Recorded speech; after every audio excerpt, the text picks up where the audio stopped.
Tonight, new details about a house fire in Willa as police charge a local man with alleged arson. And is it too soon to start talking about Christmas? Not in Port Pirie. The pageant committee meets ahead of this year's big event. From our 7 Spencer Gulf studios, your nightly news with Madeline Kerr begins now. Good evening, thanks for joining us. A man has been arrested following a house fire in Willa Stewart earlier this week. Just before 5 a.m. on Sunday, police and MFS crews were called to the fire on Noble Street, where they located the man in the backyard trying to put out the flames. After being treated for smoke inhalation and minor injuries at the Willa Hospital, later that same afternoon, police arrested the 25-year-old. The Willa Norrie local was charged with allegedly being unlawfully on the premises, arson, endangering life and other offences. He appeared in the Willa Magistrates Court on Monday and was remanded in custody to appear in the Port Augusta Magistrates Court in December. Allegedly, multiple classic and restored cars were destroyed in the blaze. Central Darlingshire has adopted to renew the alcohol-free zones in Wilcannia, Menindee and Ivanhoe. The decision was made at Council's August monthly meeting after the zones were put on a public exhibition for 30 days. Joshua Mercer reports. After the consultation period throughout July, the Central Darlingshire Council will now enforce those zones from today. The council used information to support the renewal from statistics supplied by New South Wales Police, as well as the Far West Local Health District for all 3 towns. One submission was received during the public exhibition period. That submission did not support the renewal of the zones in Wilcannia regarding concerns around signage. The council thanked the author for the submission and their feedback, saying they will write back to that person advising them of the decision. Council's General Manager, Greg Hill, says that alcohol-free zones have worked in the past and the response from those in each town has not been a negative one, adding that the renewal of these zones is to protect public safety. Under Section 644 of the Local Government Act 1993, the ministerial guidelines requires evidence of the effectiveness of the alcohol-free zones from preventing alcohol-related crimes and injuries. The renewed zones will be in effect for the next 4 years, up until August 26, 2026. A few weeks after the Desalination Site Selection Committee proposed Sleaford West as its preferred site, the member for Flinders is calling for action. Sam Telfer says there's no time to waste. A long and detailed process, but the committee finally came to its decision, deeming Sleaford West the ideal location for a plant. But what happens now? The member for Flinders not wasting any time. We need to make sure the government actually take notice of that local perspective and act on it, and not water down, no pun intended, what the Site Selection Committee have put forward. The clock is ticking on the supply of water which the Eyre Peninsula relies on from the Yulee Basin. Mr Telfer urging that decisions start to be made.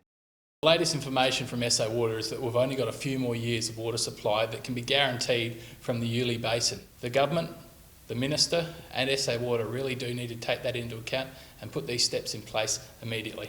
The Leader of the Opposition along with the Shadow Cabinet are also set to make their way down to the Eyre Peninsula next week, holding a forum in Cleve, hearing from locals.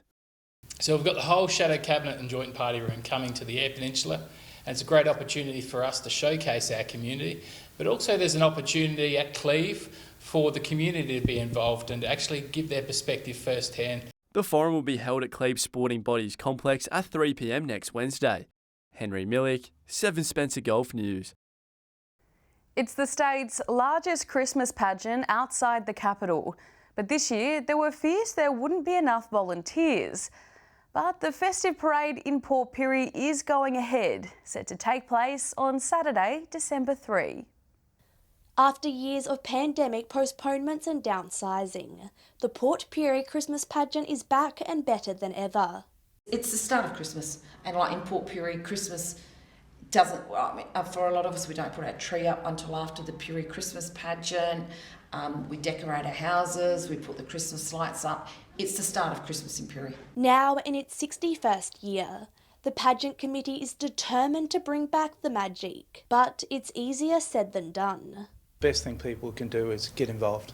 It really is as simple as that. More volunteers are needed to pull off the much-loved event's highly anticipated return. Help is wanted for things like costumes, float decorations and traffic marshalling on the day. A rewarding task for everyone involved. My children loved it. It was, in the past, it was always a bit warm at the middle of the day, but yeah, it's just that real lead up to Christmas. It really has got a magic feel. If you're unable to join in on the planning, you can still sign up to help on the day. Christmas pageant is for our younger children, you know, and if you sit back and have comment about, oh, this is the way it should go and it should be doing that, well, that's probably not the right thing to do. Get involved, pull your sleeves up and make sure that you can assist. The planning committee meets regularly to organise all the behind-the-scenes work ahead of the big day on Saturday, December the 3rd.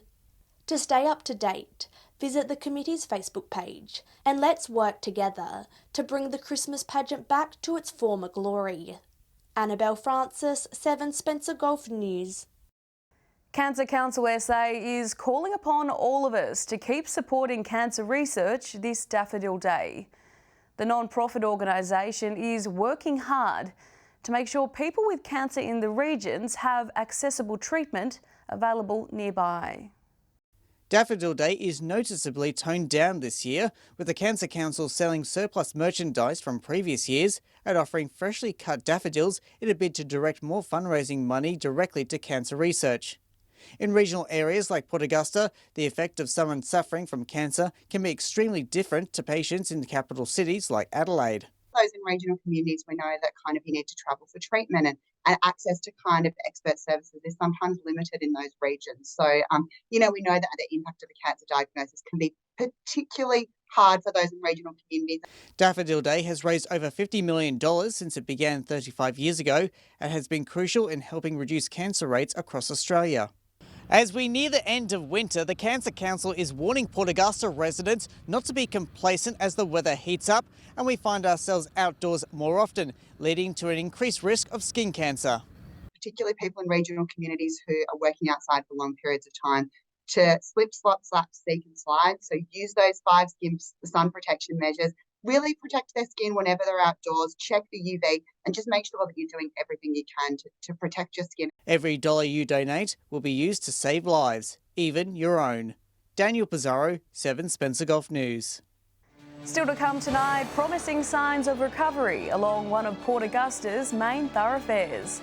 And more than just a petting zoo, St Mark's College welcome kids of all kinds.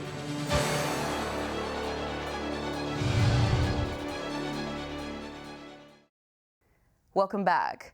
Port Augusta's Main Street is seeing an increase in activity, bucking the trend of shops closing. The recovery seemingly indicating the likely return of the town's most famous markets. Port Augusta's commercial road certainly used to live up to its name, but the regular flow of traffic has been severely impacted in recent years due to COVID closures left, right and centre. But a major local event is looking to return, with Business Port Augusta pushing for the commercial road markets to restart operations before Christmas this year, likely in November. We think is the right time to bring those back. We think it's a really good way to bring people into the town. South Australian Senator Karen Grogan is aware of the need to improve commercial road, pointing out high-profile developments could bring more people to Port Augusta. Things like a hydrogen plant, things like expanded renewable energy, desalination plant, additional housing. So those kind of things are going to build an industry, they're going to build opportunities.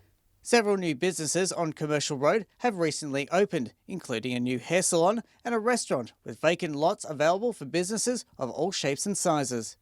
Daniel Pizarro, 7 Spencer Golf News. Surrounded by agriculture paddocks, St Mark's College has its very own farm, home to cattle, sheep, chickens, pigs and goats. And this week, kids have been given the opportunity to check the animals out for themselves. What's cuter than farm animals and kindergarten kids? Hoping to show them what the animals are, what all it's about here, and show them our lovely facilities. St Mark's agriculture students showed the little ones the animals they look after. It takes more than a few pats to raise a sheep, with the big kids teaching the little kids a lesson on farming, as well as giving the four-legged friends some much appreciated TLC. Pretty unique. There's quite a few schools have agricultural programs, but yeah, probably we're very fortunate to have the land here too, so we've got about 40 hectares of land. Only a short walk away from their classrooms are paddocks with cattle, sheep, chickens and goats, allowing the students to take part in hands-on training. McNelly Farm is more than just a petting zoo. It teaches agriculture students the skills they'll need in their future careers. Skills they'll be able to demonstrate next month at the Royal Adelaide Show. Getting keen to go down there, really excited, leave the goats and the sheep around. Yes. After today, the students may be considering a career in the agriculture sector themselves. Annabelle Francis, 7 Spencer Golf News. Stay with us after the break. Arts and crafts in Sturt Park, raising money for schools. And golfers hit the green in Whyalla.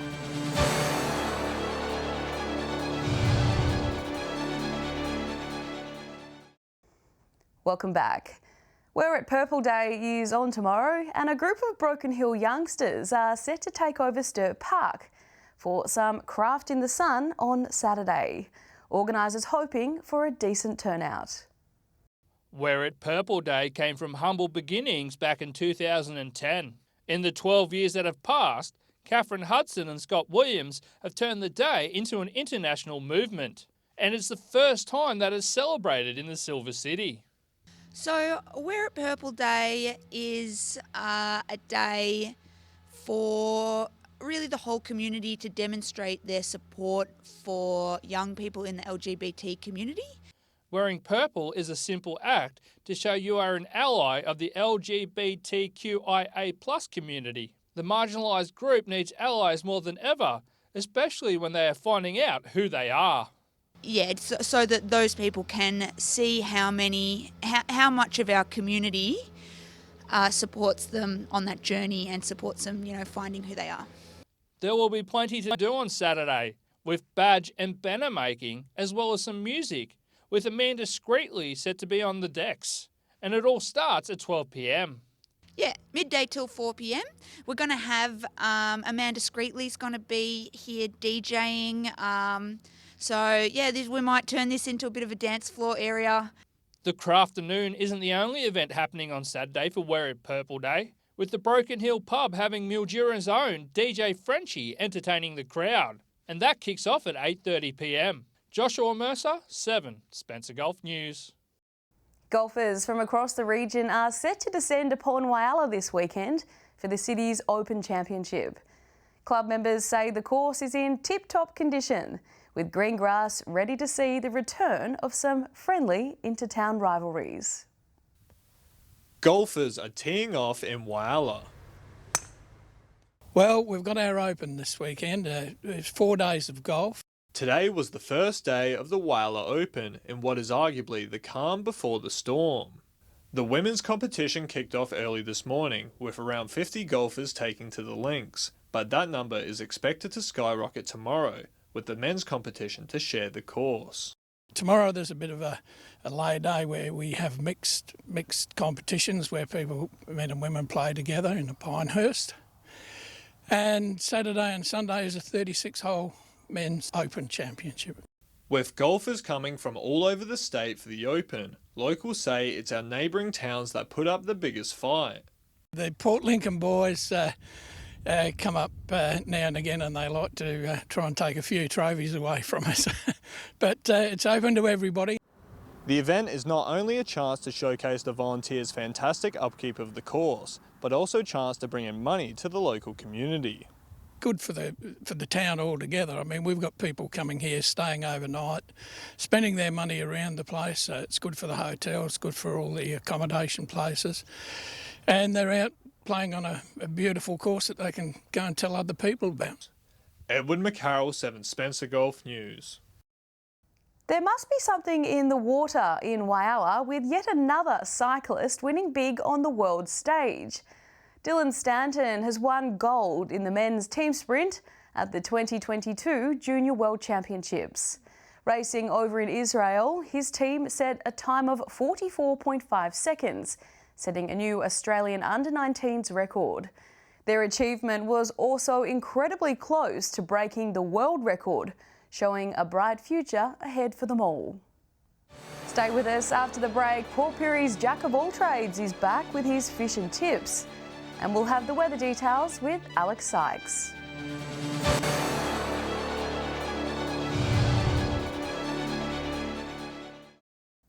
Welcome back. He's been missing in action, but Port Pirie's Jack of all trades, Mayor Leon Stevens, returns to our fish and tips segment tonight with what's biting in our waters. Welcome to another week around the Gulf Fishing Tips. I'm sorry I've been missing in action for a little bit, but I mean, who's going fishing when it's been so cold and wet? But at the end of the day, we should be out there fishing because fish do like a little drink of fresh water. So if there's a bit of a stir up with a bit of wind as we've been having and all that sort of stuff, it will have subsided by the weekend and you should be able to get yourself a good catch. So Woods Point would be the first tip, and just run out a bit further than you would normally do.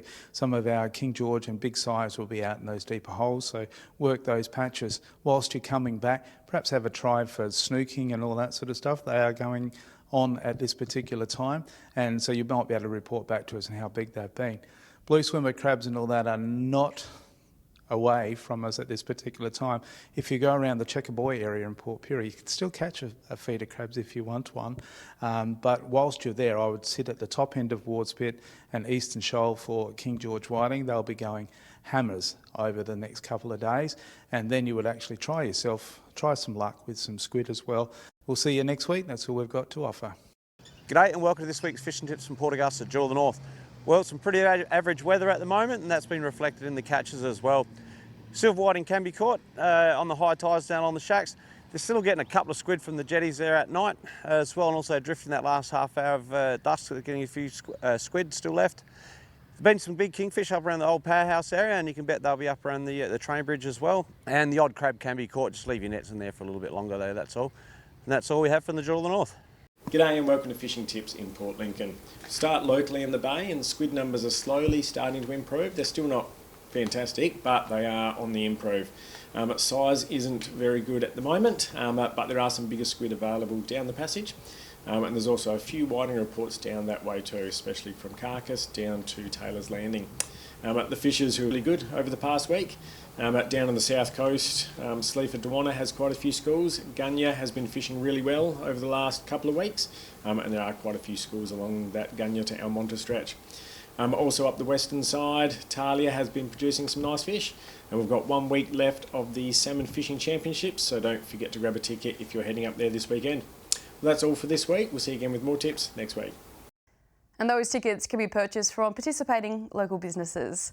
Time now to take a look at what's happening in the weather with Alex Sykes. Alex, some rain in Snowtown this afternoon.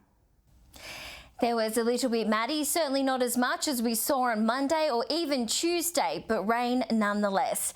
Temperature-wise, Snowtown reached a point of 13.9 degrees after an overnight low of 7. Looking at some other temperatures today, 17 degrees in Port Augusta this afternoon, partly cloudy skies, some cloud coverage in Broken Hill as well, 13, and just 12 degrees in Clare today with a touch of rain at times. Looking more broadly at today's weather map, 18 was the warmest it got in our region. That was up in Cooper Pedy. 15 degrees was the most common temperature recorded in Woodner, Willa, Port Lincoln, Kadina and Port Pirie today. Taking a look at the satellite image now, a large high pressure system over the south of the state will move slowly eastwards to be over Bass Strait tomorrow and into the southern Tasman Sea by Saturday. Warm northerly winds will freshen ahead of a low pressure trough extending over the west Sunday afternoon. This trough and an associated cold front will reach central districts early Monday, then move over the east Monday afternoon. Moving on to tomorrow's weather outlook now, and we'll start with the Gulf waters. East to southeasterly winds about 10 knots, becoming variable in the late afternoon. Seas below half a metre, and south to southwesterly swell around 1 metre, increasing to 2. Between 7 and 15 in Port Lincoln tomorrow, showers possible. A shower or 2 and 16 in Cleve. Partly cloudy in Woodner, 18 degrees. Partly cloudy and 18 in Willa as well. Port Augusta, partly cloudy conditions, set to reach a top of 20 degrees there. Kadina, cloudy and 16. Port Pirie will be partly cloudy and 18 on Friday. Possible showers and 14 in Clare. And light winds around Broken Hill for an otherwise partly cloudy day, set to reach 16. Taking a look further through the week now, Saturday is looking rather nice at this stage. Partly cloudy in Port Lincoln, 18 degrees, and just a 5% chance of any rain. 21 in Willa and Woodna, 22 in Port Augusta, 18 in Kadina and Broken Hill. Blue skies in Port Augusta, Willa and Port Pirie on Sunday. Temperatures between 24 and 26. 28 on the way for Cooper Pedy, mostly sunny in Broken Hill, heading for a top of 24. The temperatures will drop back down again come Monday. 15 and showers in Port Lincoln and Kadina, 16 and possible showers in Port Pirie and Woodna. Broken Hill will be sunny though, heading for a maximum of 21 degrees. And that's all the weather from me for tonight, Maddie. I'll see you soon with an update. It's back to you. Thanks for that, Alex. And that's the local news this Thursday. I'm Madeline Kerr. From all of us here, thanks for joining us. I'll have updates a little later, but until then, enjoy your evening. Good night.